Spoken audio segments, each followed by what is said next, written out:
Hi, welcome back to our series on uncommon success, how family stewards produce intentional wealth. I'm David Witter, founder and CEO of Financial Harvest Wealth Advisors. And today we move into chapter 6, which is looking at spirituality and giving. And one of the things that came from the research is that our 45 interviewees had significantly higher percentages in terms of giving to their house of worship. In other words, integrating their giving into their spiritual practices. 93% versus somewhere around 23% for the average American.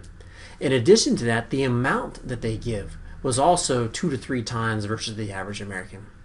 And last but not least is when I asked them, did their spirituality practices and their giving produce more fulfilling and satisfied lives?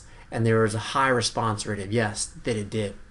So let's look at the 4 best practices when it came to spirituality and giving that our family stewards utilize to have more fulfilled and satisfying lives. The first one is being intentional. They integrated their giving into their lives. So what do I mean about that?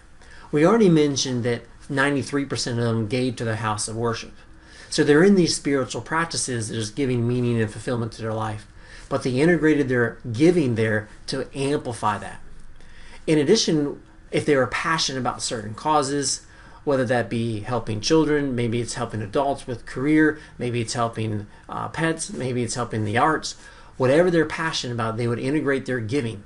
And the way that they would also ask to see where they would assess how important that is in their life, they would also say, would I be willing to invest my time and energy in addition to giving financially to this charity? Secondly is the criteria for selection. One interviewee said that they received over 70 solicitations in 1 month. That forced our family stewards to be very intentional and deep with their approach and their giving, as opposed to very broad because they got so many different requests. That allowed them, though, to not only just give financially, but again, invest their time and energy in their thinking and their skills and talents into those charities above and beyond just the financial giving. That led to even more fulfillment and satisfaction. Number 2 is the gifting strategy itself. Appreciated assets, gifting those as opposed to writing a check or gifting cash, not only still gives the opportunity for the charitable deduction, but it also gives the opportunity of avoiding capital gains tax. And in today's market where there's a 23.8% capital gains rate for those in the highest income tax bracket, this really amplified their giving. Second thing that we see and we helping our clients with is charitable distributions, where you take a required distribution out of an IRA or a qualified account. You can have a portion of that paid directly to the charity, and each year Congress has been acting to allow this, but it doesn't even show up as income, which again maximizes their charitable impact. Leaving pre-tax accounts, and this would be gifting at your passing. And you're thinking about, you might have some pre-tax accounts, you might have some tax-free accounts like a Roth IRA, and then you got taxable accounts that might be a trust or a joint account.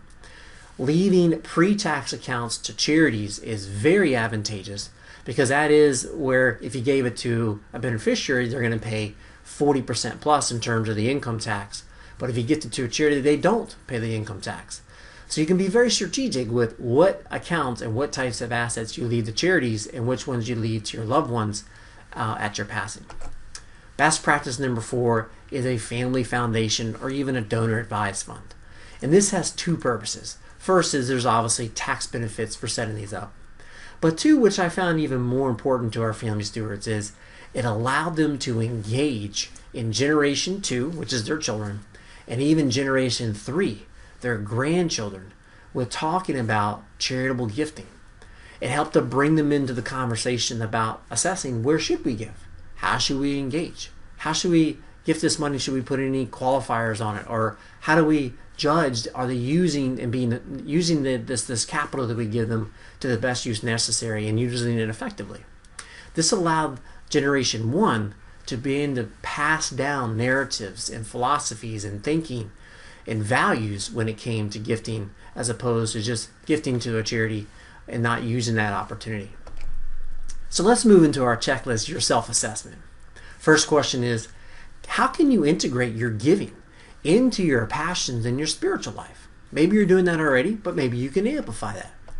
Secondly, what's the criteria and standards for choosing where to gift? And this may not only be your money, but also your time and your energy. Third on our checklist is, are you currently maximizing the charitable impact for both you and the charity by the type of asset that you're gifting? So there's 3 areas here where there's some opportunities, and actually there's more, there's just a few of them. But maybe you can gift appreciated assets to get the charitable deduction as well as avoid capital gains tax. How about required minimum distributions? If you're not going to use all of it, maybe you gift some of that to the charity. And last but not least, pre-tax accounts. Leaving those at your passing may amplify the tax benefits to your loved ones, as well as take care of those charities you want to bequest. And last on our checklist is a foundation or donor advised fund. How do you involve your loved ones into that gifting process, those discussions, those assessments, and building those values and doing it very pragmatically? And of course, there's tax advantages to this as well. Use this checklist to assess your own spiritual and giving practices. And I speculate as you work through that checklist, if you find new actions you can take there, you can amplify your fulfillment and your satisfaction in living a good life, just as our family stewards did.